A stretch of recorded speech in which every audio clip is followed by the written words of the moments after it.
Hey everyone, Azim here. We are in chapter 25, the respiratory system. We'll be talking about how we breathe and all the structures that are associated with it. So it'll be important to be able to trace the path of air through the conducting zone. All that means is the airway, that the path that air takes as it gets into your lungs and then out of your lungs. That's what I mean by conducting zone of the respiratory system. We'll learn different structures that are important for keeping an open airway. We never want our airway to collapse. That would lead to suffocation. And also filtering the air, because the air is not always pure. And we'll also understand how our lungs can allow for gas exchange. The whole point of bringing air in is to get those gases in, get specifically oxygen, and to get carbon dioxide out. We'll also look at the histology of these structures and the gross anatomy of these structures. So from here on out, really, we'll be looking at both gross anatomy and histology.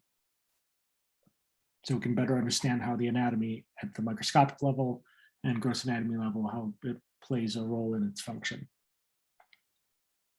The way your lungs work, or your respiratory system, I should say, the way your respiratory system works is a lot like how central air works in a building.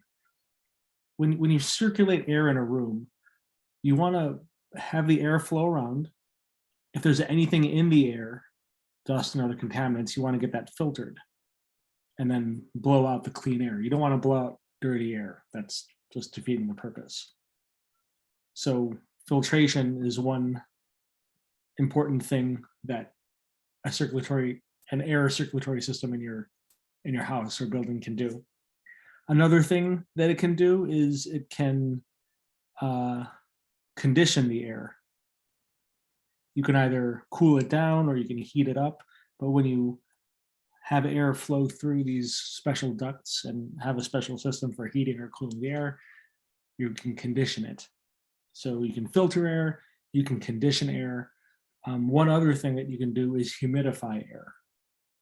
I don't have a picture of a humidifier here, but if air is too dry, sometimes people like to use humidifiers to add water vapor to the air. It's easier on your mucous membranes. That's basic. These three things are basically what our respiratory system does: filter air, condition air, and humidify air. Our respiratory system is adapted to help bring in fresh air while minimizing dehydration. We don't want to lose water because water can evaporate out of our mucous membranes, and we want to minimize infection. We're being constantly exposed to the outside world. We want to be able to take in gases, specifically oxygen in and carbon dioxide out, between our air and blood. So oxygen is going to go into our bloodstream, while carbon dioxide should exit the bloodstream. On top of that, we need our respiratory system to produce sound. I'm speaking right now thanks to my respiratory system. Verbal communication is a special form of sound that we can produce. And we can produce other sounds too. I can yell, I can cry. Those aren't verbal communication. Well, I mean, it is communication, but make sounds. We can make sounds. It helps us regulate blood volume, blood pressure, and pH. If you're not sure how this makes sense, you'll learn more about this when you get to physiology. But the short of it is that, with pH, it's because you can regulate carbon dioxide levels, and carbon dioxide can mix in your plasma to form an acid, so you can regulate pH. Regulating blood volume and blood pressure, this relates to like levels of oxygen, as well as relation with what's happening with your kidneys, and what hormones they release. So we're mostly focused on these first two, gas exchange and production of sound, since those are more anatomical. Physiology, you learn more about how the respiratory system regulates blood volume, blood pressure, pH. You can see these pictures over here. Here's pressure of air coming in and out, and these These pictures down here are showing your vocal folds, the things that allow you to make sound.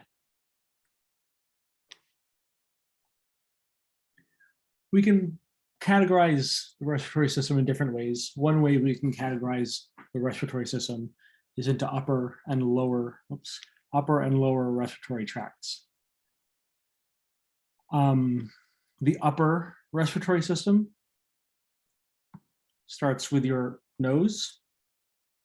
You can breathe through both your nose and your mouth. We're going to trace through the nose since it's a longer pathway and more filtration is allowed here, more surface area. So we'll start with the nose, get into the nasal cavity. There's paranasal sinuses, and then we get to the pharynx. So that's all upper respiratory system. As we travel farther down, air gets into the larynx and then the trachea. We branch to bronchi, to bronchioles, and then we end up with alveoli. That's our lower respiratory system. When we refer to lungs, what lungs are bronchioles and alveoli. When you feel lungs are very spongy, it's because there's a bunch of air sacs. When you squeeze a sponge, there's a lot of little air pockets. There's a lot of air pockets in lungs. Before we can talk about the respiratory tract, we need to understand what layers make up different parts of the tracts. We've mentioned this before, mucous membranes. Another word for mucous membrane is mucosa. They mean exactly the same thing. One's Latin, one's English. So I'll refer to, I might go back and forth between mucosa and mucous membrane. Now, any tract within your body is a mucous membrane. Digestive tract, respiratory tract, reproductive tract, urinary tract, those are all mucous membranes. But it differs depending on what part of the tract we're in, what type of epithelium we have and other layers that it has. The common denominator is that there's literally mucus sitting on the apical side, sitting on facing the lumen.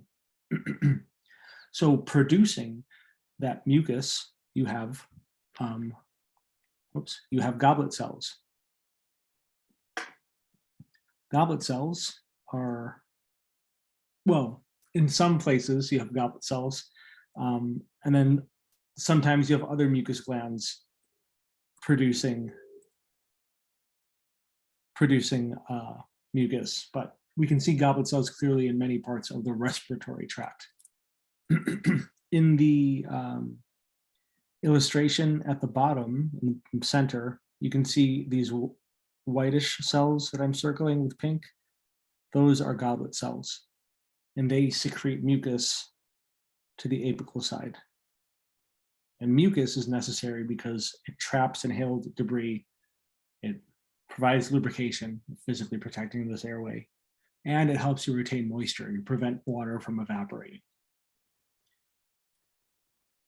You'd be able to find that if you take a look at the histology on the left, we're too zoomed out to see it, but you'd be able to find goblet cells in this first layer.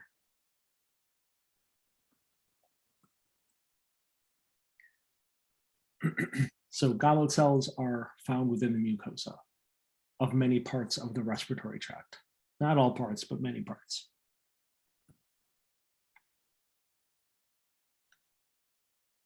Respiratory epithelium, so any of the epithelium lining the tract. Respiratory epithelium is modified to block inhaled debris. And there's several ways that we can do this. One, we produce mucus. Two, in some places, like in the anterior nasal cavity, we have hairs. We naturally have hairs in our nasal cavity. And these are super important because hairs can trap debris. Additionally, in this anterior part of the nasal cavity, the epithelium we have is non-keratinized stratified squamous epithelium. It's near the opening, it's near an orifice, so there's likelihood that we're going to have friction. You pick your nose or you're wiping your nose, you're going to have friction there, and we want protection. And so these layers of non-keratinized stratified squamous will provide protection.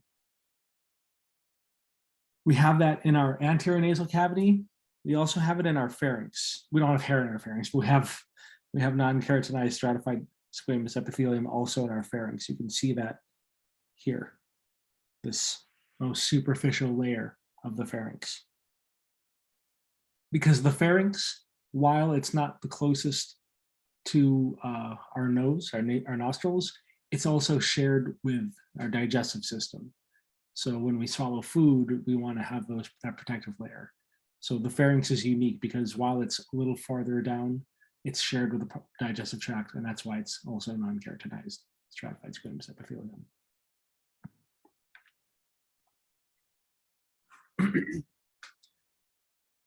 In other places, like the rest of the nasal cavity, in the larynx, in the trachea, in bronchi and bronchioles, we have pseudostratified columnar epithelium, and they have cilia. Take a look at the histology here. Here's a single cell that I'm tracing, and it's got a bunch of cilia on the apical side. You can see goblet cells interspersed. Like here's one goblet cell interspersed here. But it's mostly those pseudostratified columnar cells with cilia. And the cilia sweep any mucus. There's mucus on this apical side. And if there's any particles trapped in the mucus, then that gets swept up and out. That's how we're able to spit up phlegm or get rid of boogers. That's mucus trapping particles. Once again, pseudostratified columnar epithelium is found in these areas: nasal cavity, larynx, trachea, bronchi, bronchioles. The anterior nasal cavity and the pharynx have non-keratinized stratified squamous.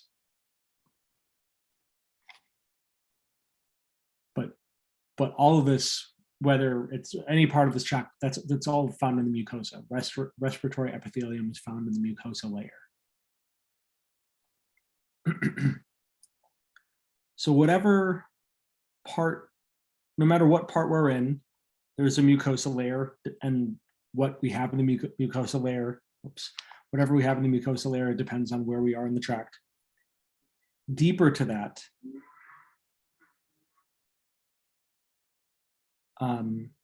deeper to the mucosa layer is the submucosa. The submucosa, oops, that's not the submucosa. This is the submucosa. The submucosa is the layer below, deeper to the mucosa, submucosa. Let me outline this real quickly. For mucosa, you have epithelium plus lamina propria. Lamina propria is areolar. Epithelium, it depends where we are, what type of epithelium it is. But mucous membranes is always some kind of epithelium with areolar connective tissue, and you're producing mucus. So deep to the mucosa layer, you have submucosa. And submucosa is also areolar connective tissue. So we have a second layer of areolar connective tissue. We have one here in the lamina propria, but we have another one in the submucosa. There's often exocrine glands as well. So you can see some exocrine glands here. And these can additionally produce mucus and other things to the surface, to the apical side. They reach up. Sometimes you can find cartilage. You can see cartilage here. If we take a look at the histology on the left side, let me highlight the submucosa. This is the submucosa. I'm going to circle some glands. Here's a gland. Here's a gland. And then sometimes you can include cartilage with that. So here's cartilage. So that would all be submucosa. Submucosa is there to attach to the mucosa, contain glands sometimes, and just serve as a base to the epithelium.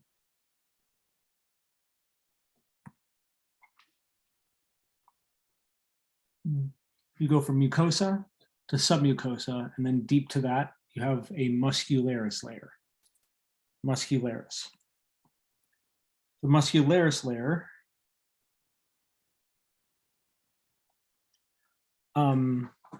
is smooth muscle. And for the respiratory tract, this is important because we can constrict our airway or dilate our airway. If we dilate our airway, we can get more air in, so we can breathe in more oxygen. Bronchodilation is controlled by the sympathetic nervous system. We want to be able to breathe more if we're in a stressful situation, get in more oxygen, use more energy. But if we're not doing that, we actually want to constrict our airways. We want to constrict this region of muscle. Why would we want to constrict this area of muscle, this airway? Why would we want to constrict an airway? You might think that you want to get oxygen, as much oxygen in as possible all the time. But the problem is when you have more open airways, you're also more at risk to breathe in things that you don't want to breathe in, pathogens, particles. So when we don't need to, we want to make our airways a little bit smaller. We do that with our parasympathetic nervous system.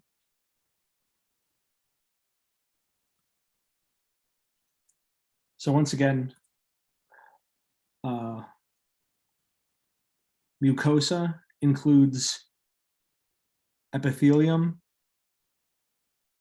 and lamina propria.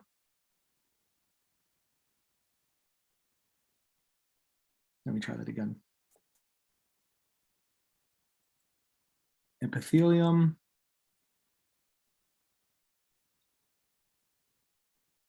lamina propria. That's all part of mucosa layer.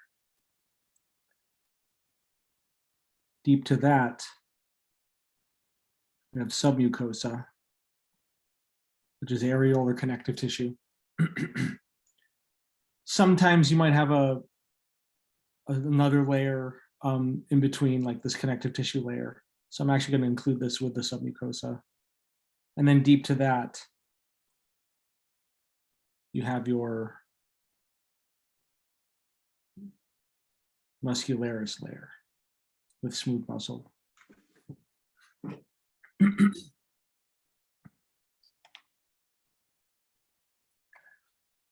The most external layer is the Adventitia layer.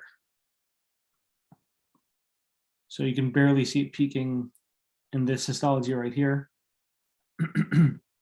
With the Adventitia layer, we saw this with blood vessels, similar here. It's a dense, irregular connective tissue.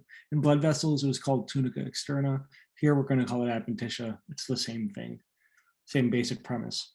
You have dense, irregular connective tissue just to secure it to everything else around it, protect the outside. It surrounds the tract.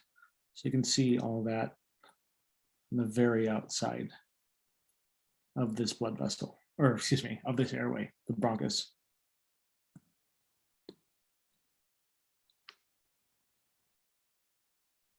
So as we look through histology of airways, and I don't think I made it clear, but this is the trachea. This is the histology of the trachea, and then here's histology of the bronchus. Bronchi are smaller than the trachea, but you still see the same basic layers. Layers might be different in size, there might be a difference in size, difference in amount of cartilage, but the same basic layers are still there. Mucosa, submucosa, muscularis, adventitia.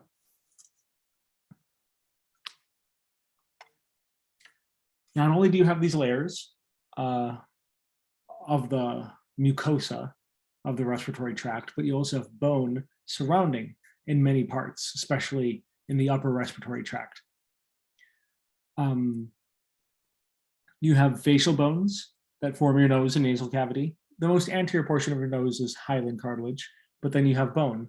You've got nasal bones to form the bridge. You've got your maxillary and palatine bones to form the hard palate, the floor, as well as the lateral borders. You need to form a structure, a hard structure for a nasal cavity, and this is what's forming the outer borders.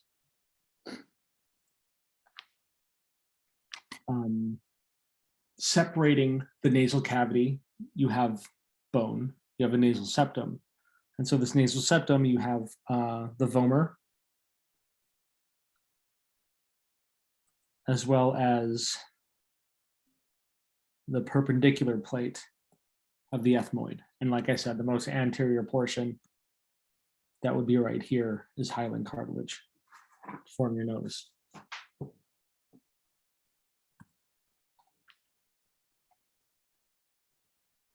I hope this is all review.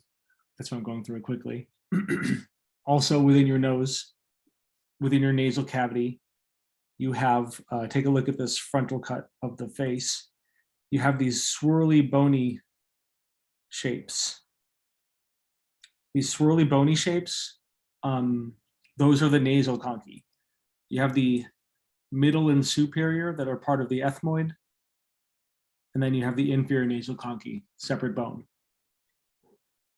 The pseudostratified columnar epithelium with cilia that surround these conchae, the mucosa that surrounds the conchae, those are the turbinates.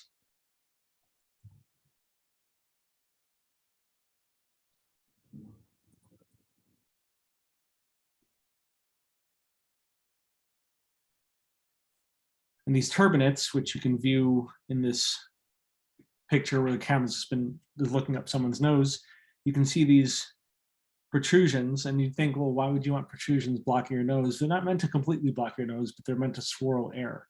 Turbinate means, it comes from the word turbine. Turbine means to swirl. A fan is a turbine. So we're swirling air, and by swirling air, you're giving a chance for that air to get filtered, humidified, and warmed up. That's what, it's when I say conditioned air. In this case, air is generally colder than your body, so you want to warm it up to your body temperature.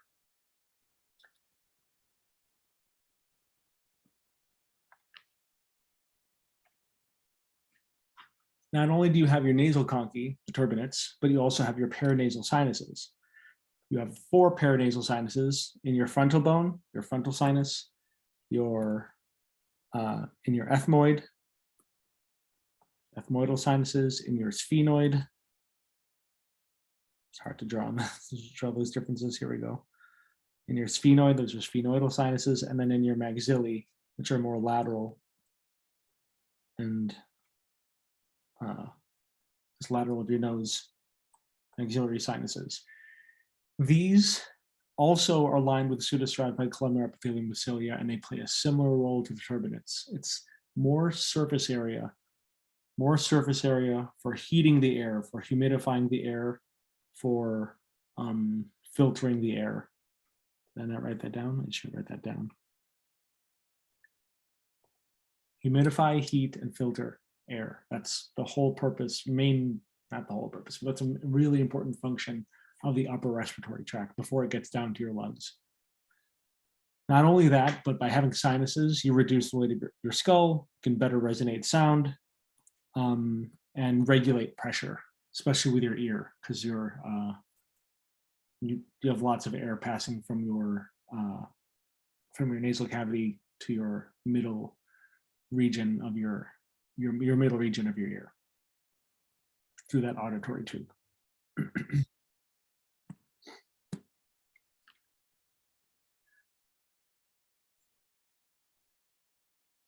Before, in the next video, we'll start here with the pharynx at slide 16. I just want to point out where we've gone so far. Take a look at this picture. You inhale through your nostrils. In your anterior nasal cavity, you have stratified, non-keratinized stratified squamous epithelium, as well as hairs to help filter things.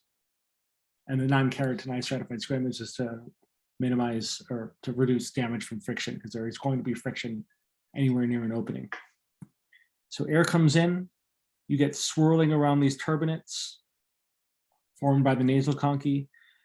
Air can go to the sinuses, frontal sinus is shown here. And we have this structure of the nasal cavity thanks to the bones that are surrounding. We have the maxillae, we have the nasal bone, the ethmoid, and the palatine bones in this area to form the nasal cavity. Next, we're going to see as we just exit the nasal cavity. So this is basically the border between the nasal cavity and the next part of our respiratory tract, the pharynx. Pharynx. So let's stop this video. We'll go to the next video and talk more about the pharynx and going down as we make our way to the lower respiratory tract. So yeah, I'll see you in the next video. Please let me know if you have any questions. See you in a minute.